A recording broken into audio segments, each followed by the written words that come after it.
Halo semua, perkenalkan nama saya Christina Lasria Pakpahan. Saya dari kelas 11 IPA 2. Saya bersekolah di SMA Negeri 16 Batam. Pada kesempatan kali ini, saya akan membawakan presentasi yang berjudul Hierarki dalam Gereja Katolik. Di dalam presentasi, saya akan menjelaskan mengenai susunan hierarki dalam Gereja Katolik beserta dengan tugasnya, dan juga saya akan menjelaskan mengenai macam-macam uskup yang ada di dalam Gereja Katolik. Selamat menyaksikan. Nah, selanjutnya kita masuk ke materi yang pertama, yaitu pengertian hierarki. Hierarki berasal dari bahasa Yunani yang terdiri atas dua kata. Yang pertama, hieros yang artinya jabatan dan arkos yang artinya suci. Jadi, hierarki dapat diartikan sebagai jabatan suci. Pengertian hierarki secara umum yaitu susunan atau tingkatan pemimpin agama Katolik.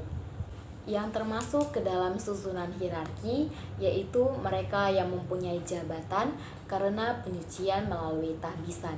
Maka mereka sering disebut sebagai kuasa tahbisan, dan orang yang termasuk ke dalam hierarki disebut sebagai para tahbisan.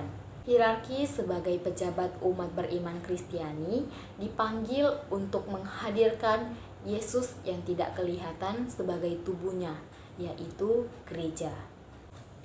Nah, sekarang kita masuk ke materi yang kedua. Materi mengenai sejarah terbentuknya hierarki. Pasti dari teman-teman semua, salah satunya ada yang pernah berpikir seperti ini. Apa sih itu hierarki? Kenapa kita harus mempelajari hierarki? Apa hierarki itu penting banget sampai harus dipelajari? Apa jangan-jangan hierarki itu buatan manusia? Nah, jika dari pertanyaan teman-teman sekalian ada yang berpikir kalau hierarki itu merupakan buatan manusia, jawabannya pendapat kalian itu salah. Di sini saya akan menjelaskan awal terbentuknya hierarki dan sampai mengapa hierarki bisa bertahan sampai sekarang. Hierarki Gereja Katolik sudah terbentuk dari zaman para rasul sebagai murid-murid Yesus. Hierarki pertama kali terbentuk dari surat Rasul Paulus terhadap jemaat di Korintus yang disebutkan dalam Alkitab di 1 Korintus 12 ayat 12. Teman-teman semua bisa membacanya ya. Dalam Gereja Katolik, hierarki dianggap sebagai pejabat umat beriman. Mereka bertugas untuk melayani umat Allah dan bukan untuk dilayani. Rasul atau apostolus adalah utusan. Akan tetapi, setelah kebangkitan Yesus, kelompok para rasul menjadi lebih luas.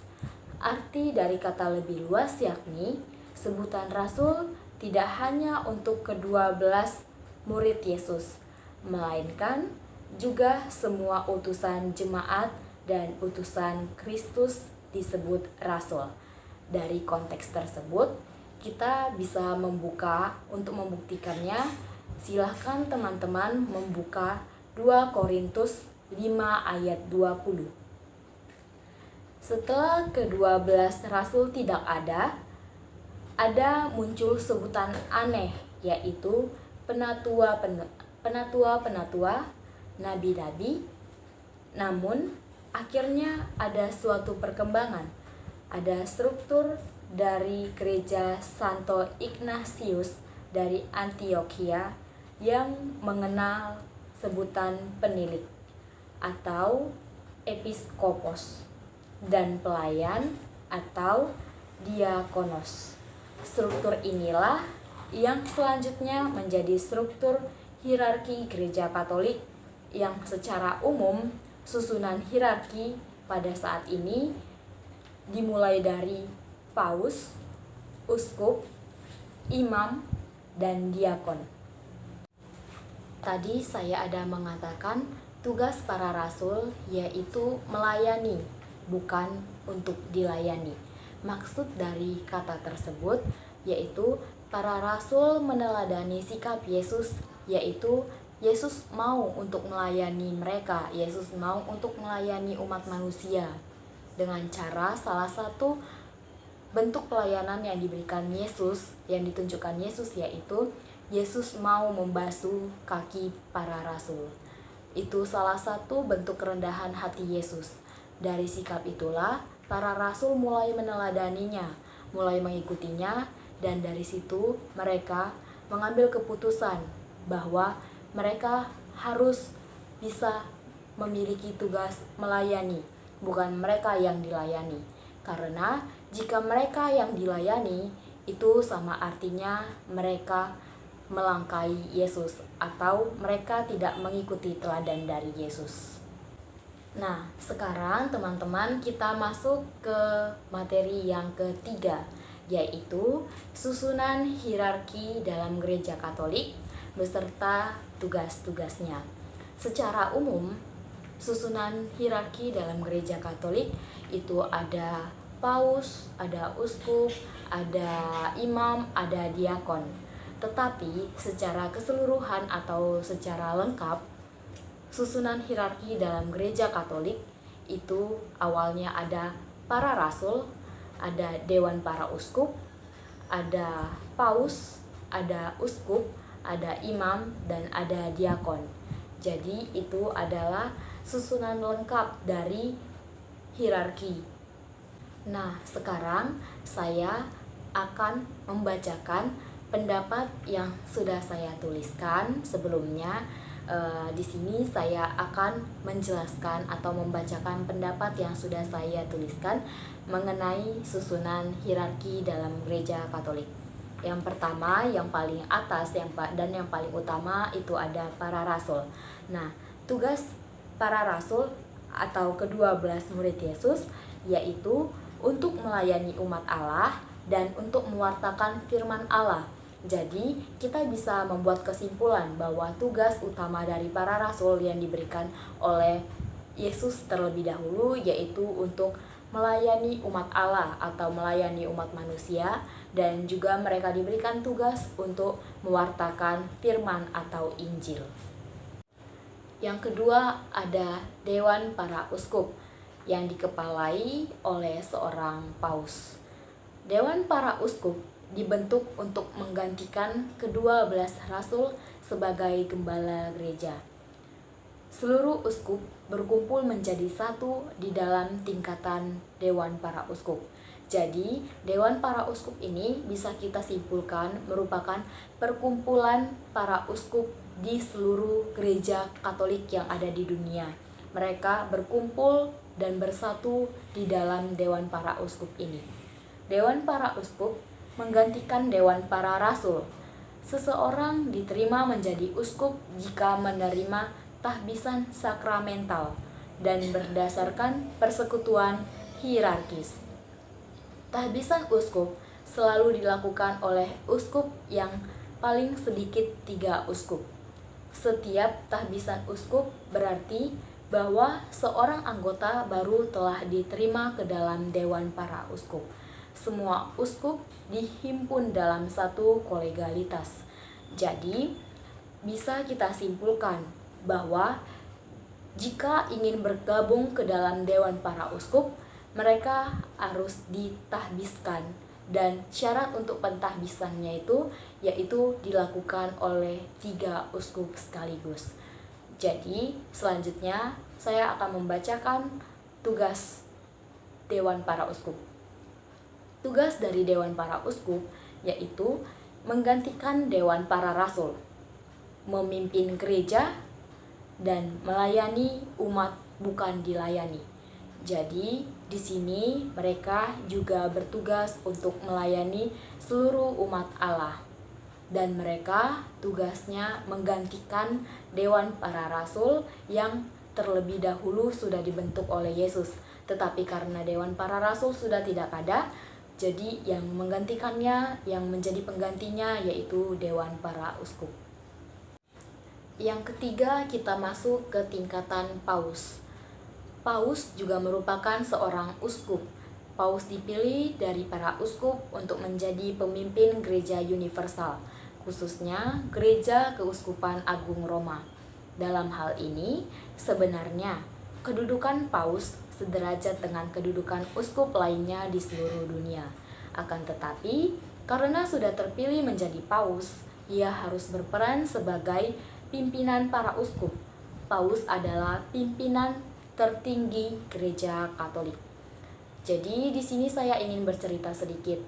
Pernah ada seorang teman saya bertanya, "Kenapa sih, Tin, pusat gereja Katolik itu ada di Roma?"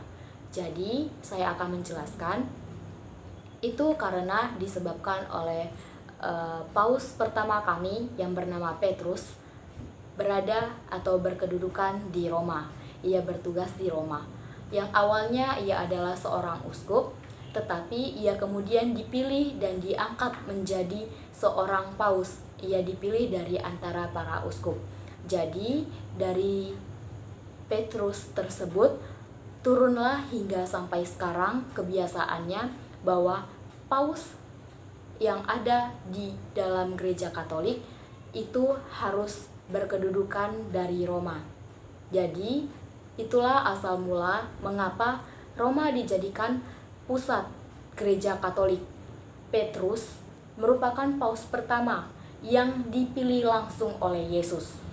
Jadi dari situlah ia dipilih langsung oleh Yesus dan ia ditetapkan untuk bertugas di Roma. Itulah asal muasal mengapa gereja Katolik pusatnya ada di Roma.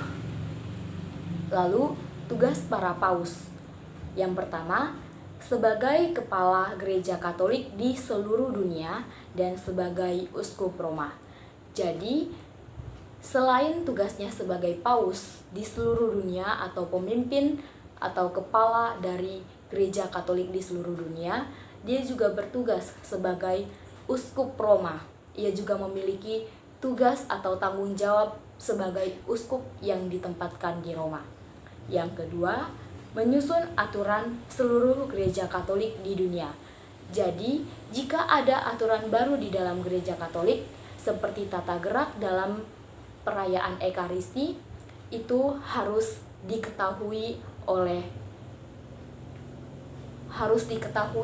oleh pusat gereja Roma, atau pauslah yang mengatur semuanya, pauslah yang menentukan bagaimana gerakan baru yang bagaimana tata gerak baru yang bisa diterapkan di dalam perayaan Ekaristi. Yang kedua, melayani umat Allah. Itu merupakan tugas yang wajib untuk dilakukan oleh para uskup. Yang ketiga, yang selanjutnya, mewartakan Injil, lalu mengayomi umat manusia dengan baik dan benar, dan yang terakhir, menggembalakan umatnya untuk lebih dekat dengan Tuhan dan untuk lebih mengenal Tuhan.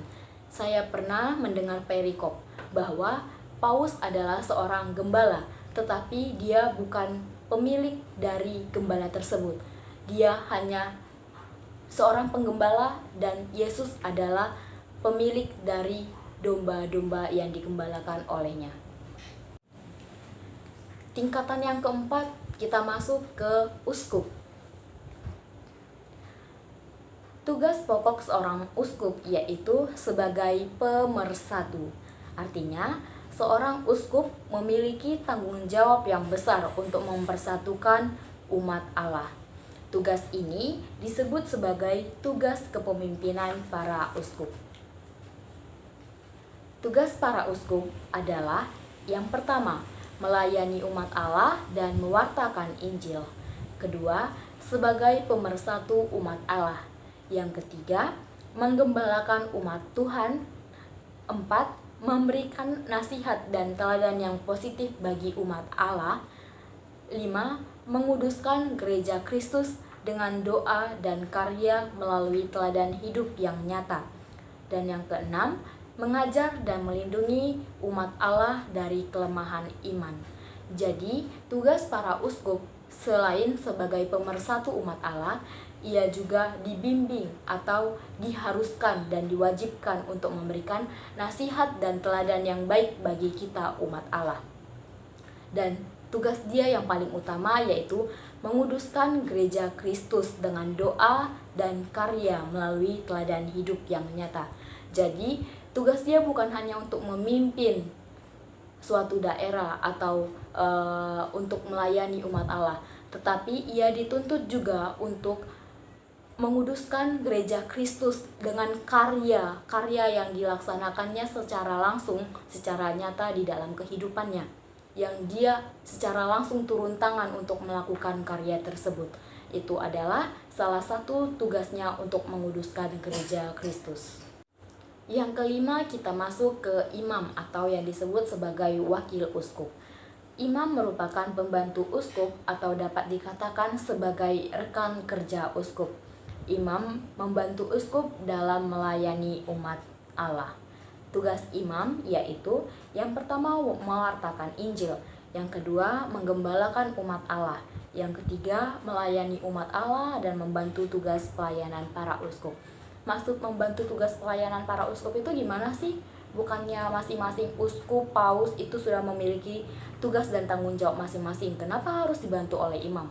Maksud dari ini, konteks ini, maksudnya ialah contoh, sekarang saya berada di Keuskupan Pangkal Pinang. Jika Uskup Adrianus, yang uskup saya sekarang yang bernama Monsinyur Adrianus Sunarko OFM, beliau seandainya memiliki acara penting yang harus dihadiri langsung olehnya di Pangkal Pinang. Tetapi di gereja Santo Hilarius kita memiliki acara yang penting juga, tetapi tidak wajib dihadiri oleh uskup. Jadi tidak mungkin uskup ini datang ke gereja Santo Hilarius dan meninggalkan acara yang wajib diikuti oleh dia. Sementara di sini di gereja Santo Hilarius itu tidak wajib dihadiri oleh uskup. Jadi karena uskup tidak bisa menghadiri kedua acara penting ini, jadi tugas imam yaitu mewakili atau menjadi perwakilan dari uskup. Jika uskup tidak bisa datang, imamlah yang mewakili uskup. Jadi uskup bisa fokus ke acara yang wajib didatangi oleh dia, dan acara yang tidak wajib didatangi oleh uskup itu bisa diwakili oleh imam. Jadi seperti itulah yang dinamakan membantu tugas pelayanan para uskup. Selanjutnya yang keenam ada diakon atau pelayan. Para diakon ditumpangi tangan bukan untuk imamat, melainkan untuk pelayanan. Mereka pembantu uskup tetapi tidak mewakilinya. Para uskup mempunyai dua pembantu atau rekan kerja, yaitu pembantu umum atau imam dan pembantu khusus atau diakon. Diakon bisa dikatakan sebagai pembantu dengan tugas terbatas. Tugas diakon yaitu yang pertama membantu dalam penyelenggaraan Ekaristi, yang kedua mewartakan Injil, yang ketiga membagikan komuni kepada umat Allah. Contoh dari diakon salah satunya yaitu adalah frater. Jadi diakon ini tidak bisa mewakili uskup secara langsung karena dia bukan pembantu umum seperti imam. Dia berbeda kedudukannya dari imam. Imam sebagai pembantu umum uskup, sedangkan diakon sebagai pembantu khusus dari uskup. Dan diakon memiliki tugas yang ada batasannya. Sekarang kita masuk ke topik yang kedua atau materi kedua, yaitu mengenai macam-macam uskup dalam gereja Katolik. Tadi materi pertama kita membahas mengenai hierarki dalam gereja Katolik, sedangkan yang kedua ini kita akan membahas mengenai macam-macam uskup dalam gereja Katolik. Yang pertama ada uskup diosesan, yaitu uskup yang bertugas memimpin suatu keuskupan tertentu, bukan keuskupan agung. Keuskupan ini merupakan sebuah anggota dari sebuah provinsi gerejawi. Yang kedua, ada uskup agung. Uskup yang bertugas memimpin suatu keuskupan agung dan mengetuai sebuah provinsi gerejawi. Di Indonesia, sekarang ada 10 provinsi gerejawi, yaitu yang pertama ada Jakarta, kedua ada Semarang, ketiga ND, keempat Kupang, kelima Medan, keenam Palembang, ketujuh ada Pontianak, kedelapan ada Samarinda, 9 ada Makassar, dan yang ke-10 ada Merauke. Tanda khusus yang dimiliki uskup agung adalah penggunaan pallium. Pallium adalah tanda kesatuan seorang uskup agung dengan uskup Roma sebagai paus. Lanjut, yang ketiga ada uskup sufragen. Uskup sufragen adalah seorang uskup yang memimpin suatu keuskupan yang termasuk provinsi gerejawi tertentu. Keempat, ada uskup auxiliar, yaitu uskup yang diangkat oleh paus atas permintaan uskup diosesan karena kebutuhan penggembalaan umat untuk membantu pelaksanaan karya pelayanan di sebuah keuskupan. Kelima, ada uskup koadjutor, yaitu uskup yang bertugas sebagai pendamping uskup diosesan dan mempunyai hak untuk menggantikan jika uskup yang didampinginya telah purna atau melepaskan jabatannya. Jadi, uskup auxiliar dan uskup koadjutor itu hampir sama, tetapi bedanya uskup koadjutor bisa menggantikan atau mengambil ahli tempat uskup diosesan sebagai pemimpinnya. Dia bisa menggantikan tempat uskup diosesan jika uskup diosesan ini memilih untuk mengundurkan diri atau biasa yang disebut sebagai pensiun. Sedangkan uskup auxiliar itu tidak mempunyai hak atau mempunyai kesempatan untuk menggantikan tempat uskup diosesan tersebut. Dia hanya membantu dalam kebutuhan tugas penggembalaan umat untuk membantu pelaksanaan karya pelayanan di sebuah keuskupan. Jadi tugasnya hanya membantu dalam pelayanan. Dia tidak bisa menggantikan tempat dari uskup diosesan jika uskup diosesan ini ingin mengundurkan diri atau yang disebut dengan pensiun. Yang keenam, terakhir ada uskup militer. Uskup militer adalah uskup yang bertugas menggembalakan umat orang-orang Katolik di lingkungan militer. Uskup militer pertama kali dibentuk oleh para Benediktus XV pada tanggal 24 November tahun 1949.